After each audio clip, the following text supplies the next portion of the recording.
नमस्कार, मैं फरीदा गजल और आप देख रहे हैं एक न्यूज़ 24। आपको बता दें कि दिल्ली के एक मशहूर 5 स्टार रेस्टोरेंट में हाल ही में एक महिला और उसके पति के साथ हुई एक शर्मनाक घटना ने पूरे देश का ध्यान आकर्षित किया है।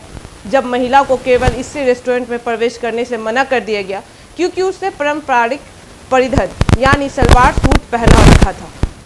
रेस्टोरेंट स्टाफ ने महिला को यह कहते हुए रोका कि पारंपरिक कपड़े उनके ड्रेस कोड का हिस्सा नहीं है, इसलिए उन्हें एंट्री नहीं दी जा सकती है। इस भेदभावपूर्ण व्यवहार से आहत महिला ने पूरी घटना का वीडियो बनाकर सोशल मीडिया पर साझा कर दिया, जो कुछ ही समय में वायरल हो गया और लोगों के बीच तीखी प्रतिक्रिया का कारण बना। भारतीय संस्कृति और पहनावे को लेकर इस अपमानजनक व्यवहार की आम जनता, सामाजिक कार्यकर्ता और कई संगठनों ने तीखा आलोचना भी की है।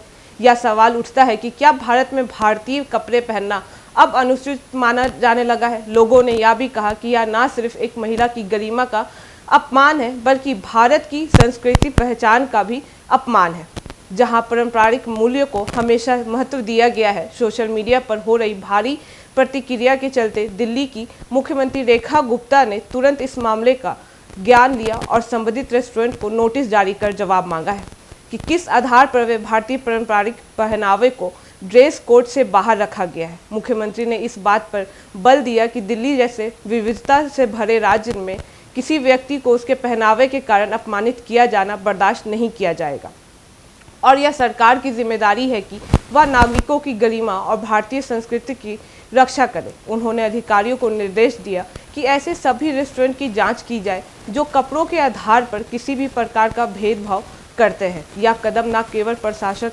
सक्रियता का संकेत है, बल्कि यह भी दर्शाता है कि सरकार सांस्कृतिक और नागरिक अधिकारियों की रक्षा को लेकर गंभीर है। सोशल मीडिया पर आम जनता ने इस फैसले का समर्थन करते हुए एकजुटता दिखाई और इस प्रकार की घटनाओं को भविष्य में रोकने की मांग उठाई है। कई लोगों ने यह भी सवाल उठाया कि क्या अगर महिला वेस्टर्न ड्रेस में होती तो उसे रेस्टोरेंट में एंट्री मिल जाती।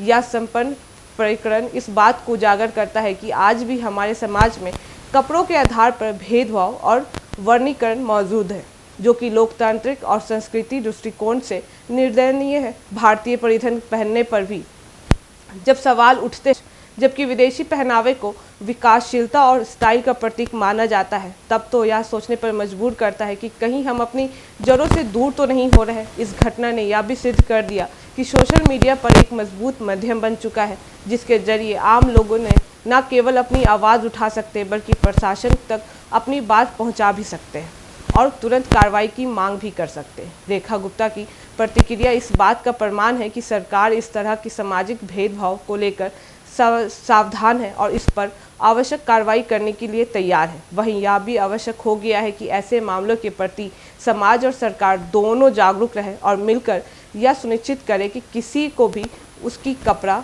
जाति, धर्म या भाषा के आधार पर नीचा ना दिखाया जाए।